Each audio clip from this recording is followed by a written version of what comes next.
The leadership of the People's Democratic Party is still battling with widespread division ahead of the 2023 general elections. After a seemingly successful national elective convention, the main opposition party now has a choice to make on which of the zones gets its presidential ticket. Amid the intense calls and national mood for a power shift from the north to the south in 2023, the PDP national leadership has remained mute and largely unable to stop aspirants of northern origin from aspiring to contest its presidential ticket. A committee set up by the party and chaired by Bauchi State Governor Bala Mohammed had recommended that the PDP throws open the party's presidential ticket for all aspirants irrespective of their states or geopolitical zones. While the National Executive Committee, or NEC, which is the second highest decision-making organ of the party, is yet to adopt the recommendation.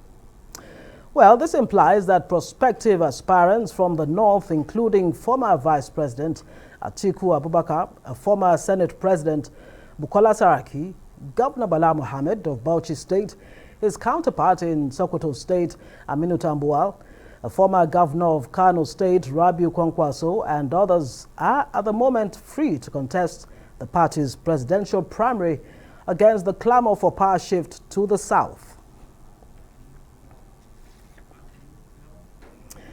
All right, let's bring in the former spokesman of the PDP Presidential Campaign Council, Kassim Afegbua. Thank you so much for joining us on Newsnight. It's a pleasure. Thank you for having me.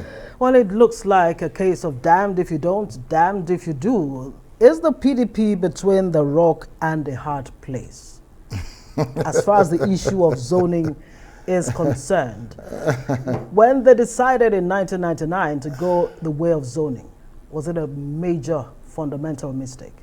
Well, it isn't a mistake. It's the reality of that particular moment, given the fact of our history from 1993 up to 1998, and so the mood of the country was for the party to cede power to the South as a way of assuaging the feelings of the June 12 annulment.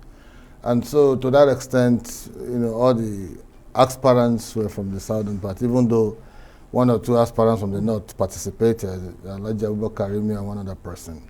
But by and large, the sentiments were tilted against in favor of the South, and President Obasanjo emerged. And when he emerged, he served his 8 years.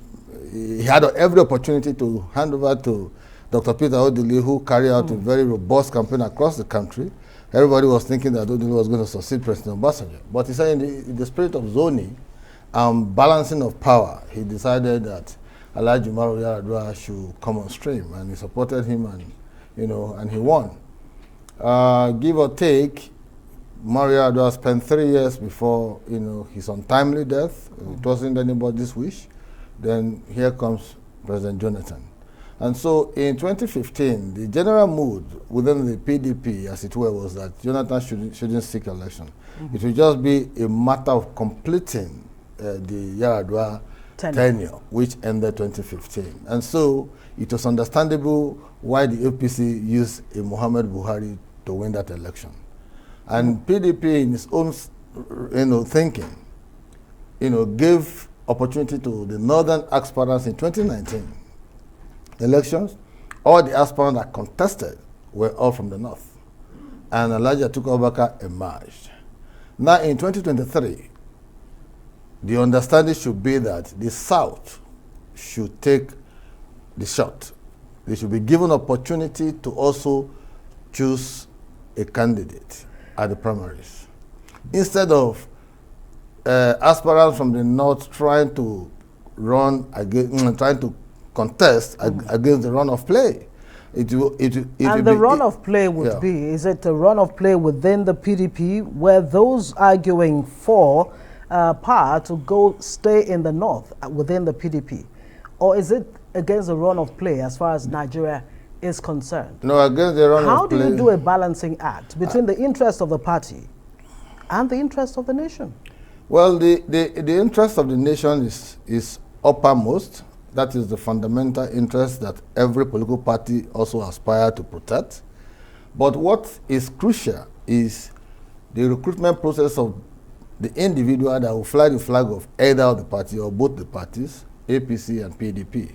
It's already stated categorically, I read one of the interview by Governor of Kaduna State where he said that the president told him that it will only be moral for a southerner to succeed him, and so he wouldn't be supporting anybody from the north to contest the 2023 election. It should be the turn of the south. That's within the APC. That's fair and good. Yeah, but solving the problem within the PDP. Yeah, within the PDP. Yeah. Within the PDP, it is also expected that the leadership of the party at the various levels, the Board of Trustees, the NEC, and the National Working Committee, they have to ensure, and the Governors Forum, they must come together, rally around themselves, and ensure that justice is done to the southern part of the country in this 2023. That exact word is what is being bandied about: justice, fairness, yes, fair play. Fair play. Yes. Those who are saying no within the PDP, I mean, the North has had only barely 3 years, while the South has had 14 years. OBJ, Olusegun Obasanjo, and of course, Goodluck Jonathan. And so it is only just to take it back to the North so that you have that balance. I hope they are aware. Tenure. I hope they are aware that President Muhammadu Buhari is not the president of APC. He is the president of the Federal Republic of Nigeria. His policies and programs affect the generality of all of us. So he will be doing 8 years. By next year, May, he will complete 8 years, plus 3 years, making 11 years and all of that. And that is not even the issue. The issue is that nobody prayed that Yaradua died when he did. Well, we all miss him. But you cannot say because Yaradua died and you want a president that will complete his tenure from the north. Is the person coming to do 4 years? So now the question is, how does the PDP manage this in a way that these cracks that seem to be appearing don't widen? What would be the best way forward? You should be expecting tougher days ahead. I must tell you, within the PDP.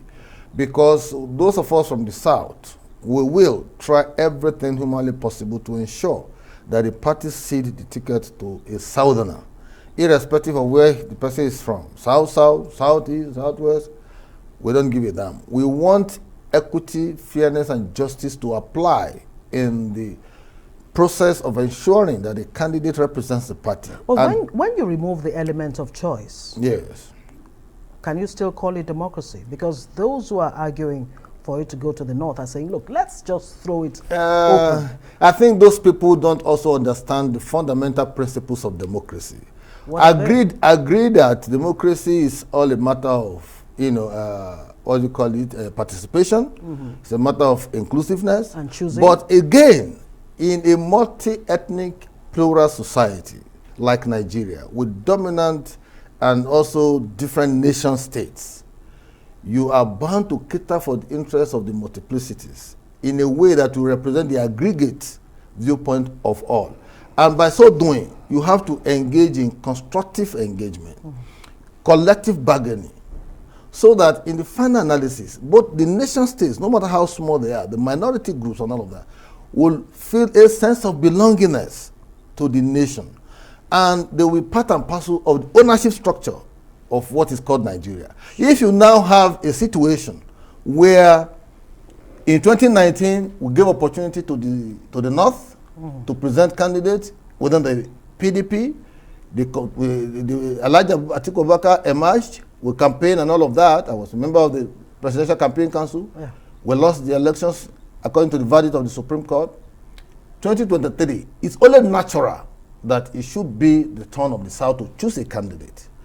If the argument that some of those people are pushing, which I see to be greed and product of greed, of selfishness and greed, it will mean that if in 2023, peradventure a northerner takes the shot and he loses the election, are they going to say in 2027 again should be the turn of the North? Does it not mean that zoning has failed? That zoning, for all intents and purposes, has outlived its use? Well, it has not failed, and we will not allow it to fail. It has to be a deliberate, conscious understanding amongst all the factors that make up, the PDP, as a party across the entire country.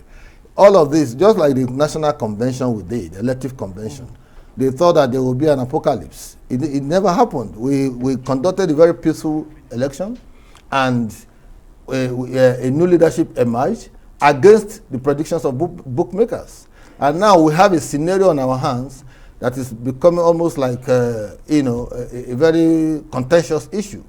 We are still going to resolve it by ensuring that people, take the path of reason rather than sentiments and undue emotions. Which applies both ways, whether you're speaking for or against. Don't you think this whole idea of zoning is taken away from the real issues, which should be, what does the average Nigerian want now for 2023? What kind of president do Nigerians want? Do you know that every geopolitical zone... Do Nigerians really care where the person comes from? They should care, because the country has been brought to its knees by the present government. And Nigerians are more interested in seeing how we can balance all the centripetal and the centrifugal forces. If you don't get all of these emotions and sentiments right, your politics, you don't get it right, your governance structure is going to suffer. Whether you like it or not, we are a country of several ethnic multiplicities. We have different, in fact, the country is polarized heavily now. We need a conversational leadership. We need leadership that can speak to the issues, an upwardly mobile, young, vibrant Nigerian who can go around and speak to the peculiar issues across the geopolitical zones. There are agitations in the southeast, in the southwest, in almost everywhere. There are banditry, Boko Haram, what have you. So we need a president that can connect the dots. And connecting the dots meaning that understanding the dynamics in the country and also ensuring that he's able to generate ideas that will help to put them in abeyance. So for me, the PDP has a golden opportunity to ensure that it behaves differently from other parties, because it's a brand that represents hope for the common man now, having the APC having failed Nigerians. It is the responsibility of the leadership of the PDP to ensure that they are able to connect with the right minds, and by ensuring that the South gets its shot in 2023. Anything short of that, then again, the question of which, short of that will then be the question of counterproductive. which South? Is it Southeast? Is it South? Yeah, South? when we get to that level, we know how to cross the bridge, how to microzone and all of that. Thank you very much, Kassim Afegbua, former spokesman, PDP Presidential Campaign Council. It's a pleasure. Thanks for joining us.